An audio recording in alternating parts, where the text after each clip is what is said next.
Okay, so firstly, Brad, we want to ask you how you personally have dealt going into another lockdown. What have you been doing to sort of keep your time occupied, and sort of how have you been dealing with the situation at the moment? Me personally, I'm still working. I'm still doing my day job. I'm still going to schools. A bit weird because obviously it's not the same as normal. But the days I have got off, I'm sort of kind of trying to keep up with the lads a little bit. To be honest, I've decided to try and get myself back fit. Get on the bike, exercise bike a few days a week. See what I can do as well after lockdown. So now I'm just sat there thinking, what am I actually going to do? It's like I see quite a lot of people put on Twitter how they're coping without football, but for me, it's a struggle. But when we've got the lads together still, it's been good and keeping everyone close together. Have you spoken to the lads much on Zoom or on any other sort of platform in order to stay in touch with them?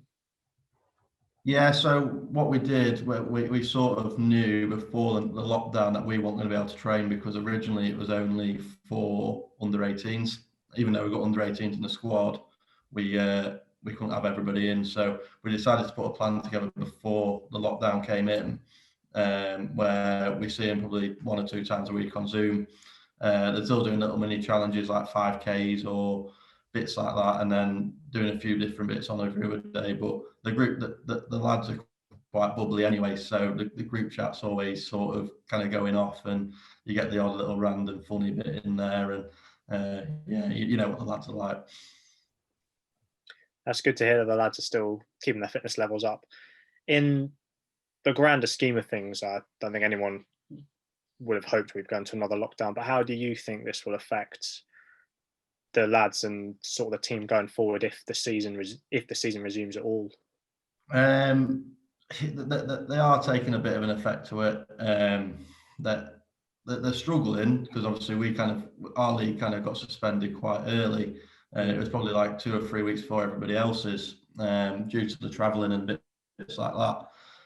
We did manage to get obviously them 2 friendlies in before, but we haven't played. The only games we've played since is against the first team, the under 16s and the under 18s. And really, when you look at them games, the first team are always going to kind of be on top. When you play the under 16s, as much as they give us a game, it was kind of like the first team against us where we kind of had the ball a lot, and then the same with the 18s. So I think they just want to get back to playing competitive football. We see it in the group chat a bit saying, "Oh, are we actually going to play again this year?" But you just kind of got to kind of keep them going just in case we do. Yeah, hopefully, I'm sure everyone's hoping the league will resume soon. I mean, no one knows for certain now. But at the moment, do you have anything lined up for the rest of the week for the lads? Any sort of drills? Any sort of thing aside from sort of the runs that they're doing to keep their fitness up? Any sort of specific training? They did a hit session with Luke on Tuesday night, and last week we did a hit session and a yoga session with Luke as well. But we decided to do the yoga session and stretching session only once every couple of weeks. So this week they've kind of only done the hit session last night, and then they're going to do a bit of running at the weekend. But there's not really a lot we can do with them because obviously they can only meet one other person outside their household, and they probably don't want it to be one of the lads from football. Yeah, fair enough, and of course, understandably, limited to what you can do at the moment. Yeah, it is what it is, and like to be fair, Luke, when we first spoke about it, was going to try and get a PT in just to come and do a bit with the lads, but then Luke kind of put his hand up and said he'll do a bit with them. And I've enjoyed the 2 sessions I've had with him, to be honest, and he's done a good job. I can't do it. It is a shame how the league has been cancelled because obviously beforehand it seems a long time ago now, but the team were on a good bit of form, collecting quite a few wins consecutively, and it's a shame that specifically in the team's case that's been brought to a halt. I know all football's sort of stopped at grassroots level, but it's a shame for Gainsborough specifically that the good run was sort of halted. Yeah, and it was turning up when you two came in to start filming and doing the tweets and that. But as soon as the Harworth game, it was a bit of a turning point for us. We kind of went, we're still going into everything blind, and it's just a shame that when it did get halted, it did. But like when we played Lincoln Uni, we didn't really know what we was going to play against them. And to be fair, that night I thought it was outstanding. We kind of brought in everything from what we'd done pre-season back to them. They was a bit more physical, wanted a bit more of a game. But like most people said that night, we were good from start to finish, kept a clean sheet.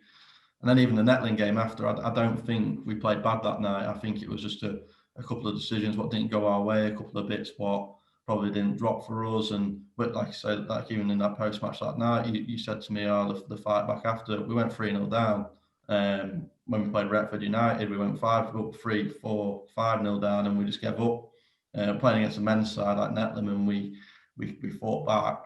We could have even got something out of the game. I thought the penalty was a bit. It probably was a pen, but other days it don't get given. So we are competing, and the lads are kind of like I've had good chats with most of them last week about what's happening next year. I think everyone's quite keen to stay, apart from maybe some of the older lads.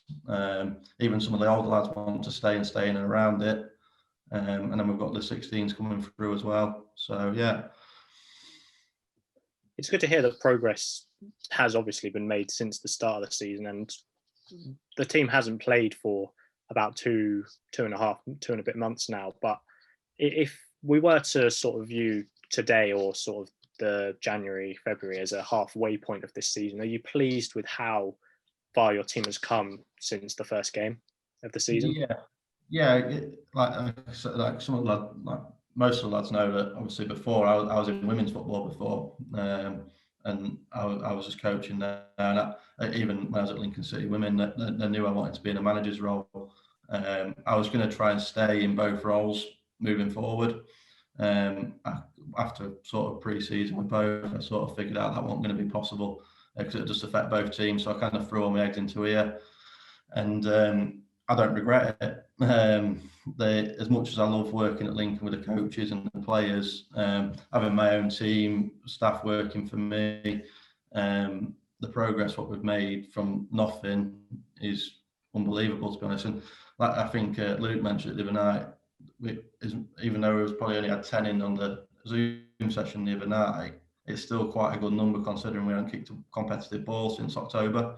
Yeah, well, that's great to hear that. You know, you and the lads are trying to make the best out of what is a difficult time for everybody, really. And to be honest, I don't have anything else to add. I'm not sure about you, Houston, whether you've got any other questions about how COVID and how the teams have been affected by it. No, I'm ready to move on. I've got a few questions, a bit more sort of personal and about the team and about yourself, Brad. So the first one I've got is who do you support, and who was your player you looked up to growing up? I'm a Liverpool fan, so it sounds dodgy, obviously, because last year we won the league. But yeah, I've always been a Liverpool fan. My dad supported him, so that's what I sort of jumped on the bandwagon as well. It's quite obvious, Steven Gerrard. You don't get many better midfielders than what he is. So yeah, I always looked up to Steven Gerrard, and even now as a manager as well. Is there any managers you look up to, sort of growing up or even now? I didn't really think about it much till I started coaching, but like when Brendan Rodgers was at Liverpool and now at Leicester, I did like what he did. Obviously, you've got Pep and Jose, who you sort of look at, and I sort of like look at bits what they do and take little bits out of everybody who I look at. But yeah, Brendan Rodgers was quite a big one actually when he was at Liverpool, because I just like the way he sort of played, and he's sort of carried on that now with Leicester, and he's doing really well there as well. Yeah, who's the sort of person in the dressing room who's wearing sort of questionable gear, who's coming in sort of the worst dressed out of the team, in your opinion? He's probably going to shoot me for saying this. I think I'm just copying off the rest of the lads, because most of the time at a game we just turn up in tracksuits and bits like that. But I think we went to watch. We had about 10 of the lads come down and watch when the under-16s played the 18s pre-season. And Don Moulton turned up, looked like he was trying to inspect something, like inspect a gadget or something like that. So I think they've all kind of jumped on that bandwagon and said Dom is. So yeah, I'm going to go with Don Moulton for that one. Sticking on the subject of like worst taste, what about the worst taste in music you hear in the dressing room or around? Fair. I normally leave the lads to it in there. I'd say when I've been in there, it's been all right actually. I don't know who's taken on the role. I think Brad Ronnis put his hand up, but it was when we went into the change room after Harworth, and it wasn't the music. It was the singing and the dancing. What was the worst bit? And who's the best trainer out of the team, would you say? Best trainer would be, for me, probably Brad Ronnis. He literally comes in, he just works hard. The quality from him as well is unbelievable. He'll be there all the time. He always puts a shift in. You've seen it in games, 90 minutes. And he sent me, who did we play? I think it was the under 16s we played. Even though obviously people look at that and think, why are you playing them? They're a good side. And he has one of them little trackers in his vest. And he sent it me the morning after, and I think he had ran 6 or 7 miles in 90 minutes. But that just shows what he's about. And who's the player that's always late? So the player turns up 10 minutes after the training session starts, or where you have given a talk in the changing room, he turns up? There's probably 2 of them, both Lincoln lads actually, Lewis Railton and Connor Stocks. They're always a little bit late, or left work late, or something like that. But they're not. No one's really overly late when it is. But I'd say them too. And out of the current squad, who do you think would make the best manager? The current squad who would make the best manager? A lot of them like to try and be. I'd probably say Scott Hutchinson. Actually, like speaking up. I think I remember him when he scored. I don't think he was playing in the game. He came over to the touchline, and I heard him more than I heard you, to be honest. Yeah, it's okay with him. Yeah, he likes to pipe up. But there was one person actually who probably forgot about there. Is Brad Hardy. When we was at home to Swallowness and 3-1 down at half time, in the changing room, obviously I'd said my bit, and everyone was sort of, yeah, we can get back into it.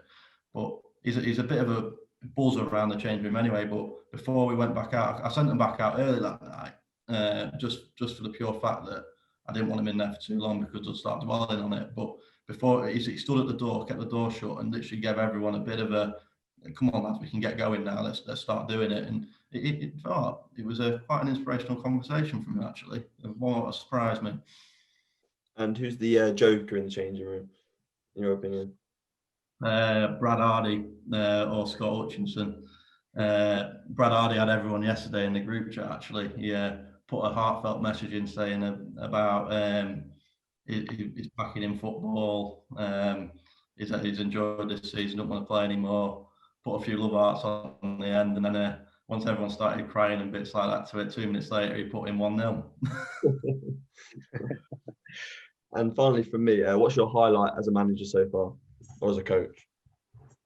I've had quite a few. Obviously, I've enjoyed coming back into management because before I had the women's side at Gainsborough before I went over to Netland, then Lincoln. But I've had quite a few, and like this season for sure is just a turnaround in what the first 2 games were to the last 2 in the league. Was just a massive difference, and like people who know me know I don't take things to heart, but I think about it too much after it's happened. And after that first win, you saw that night how buzzing I was. But overall in football, I enjoy every bit of it. I can't think I could pick a big moment out, but off the top of my head, but there's quite a few. Any